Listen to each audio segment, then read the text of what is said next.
ఇప్పుడు మనం వాడుతున్నటువంటి భారత రూపాయలు కొత్త రూపం దాల్చబోతున్నాయి.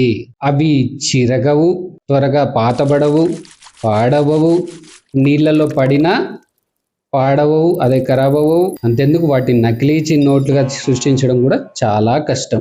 కుదరనే కుదరదు. ఇప్పుడు మనం వాడుతున్నది పేపర్ నోట్, పేపర్తో తయారైనటువంటి నోట్లట. ఇప్పుడు మనం కొత్తగా రాబోతున్నటువంటివి పాలిమర్తో తయారవ్వబోతున్నాయంట. ఇది ఆర్బీఐ పరిశీలిస్తోందన్నట్టుగా సమాచారం. వీటిని ఎందుకు మార్చాలి, అంత అవసరం ఏంటి అని మీరు ఆలోచిస్తే గనక వాటికి సమాధానాలు ఏంటంటే, మనం ఇప్పుడు వాడేటువంటి నోట్లు మనం మార్కెట్లో తిరుగుతుంటాయి. మనం ఏదో కొంటాము, అక్కడి నుంచి షాపుల నుంచి అట్లా తిరిగి మళ్ళీ చివరికి బ్యాంకు చేరుతాయి. పాత పడిన తర్వాత బ్యాంకు చేరుతూ ఉంటాయి. ఆ పాత పడిన నోట్లన్నీ ఏం చేస్తారు, మళ్ళీ ఆర్బీఐకి ఇస్తారు. ఆర్బీఐ ఏం చేస్తుంది, ఆ ప్లేస్లో మళ్ళీ కొత్తవి ప్రింట్ చేస్తుంది. దాంతోపాటు ప్రతి సంవత్సరం ప్రింట్ చేసేటువంటివి ఉంటాయి.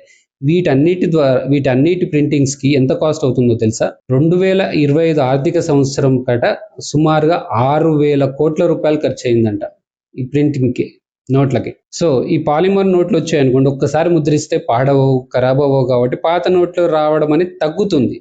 సో అలా సేవ్ చేసిన వాళ్ళ మొత్తం కొత్తవి కొన్ని ప్రింట్ చేయాల్సినవి ఉంటాయి, ప్రింట్ చేస్తే సరిపోతుంది. అంటే మనం చాలా వేల కోట్లు మనం ఆదా చేసుకోబోతున్నాం.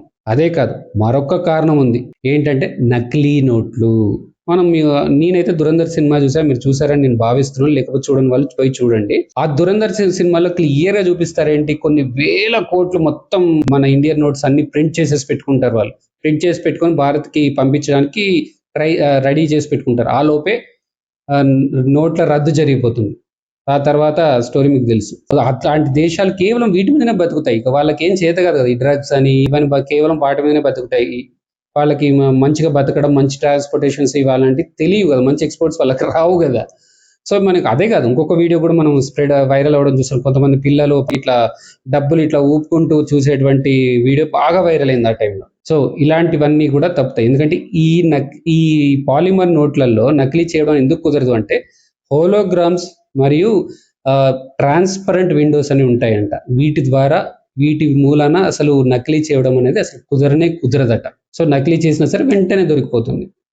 సో అది సేఫ్టీ కూడా అదొకటి ఉంటుంది.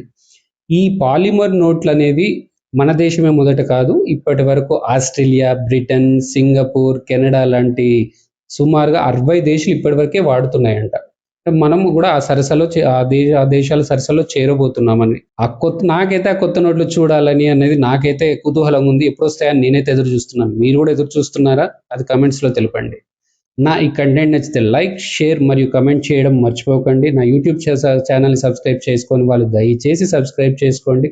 బెల్ ఐకాన్ అయితే అసలే మర్చిపోవద్దు. జై హింద్.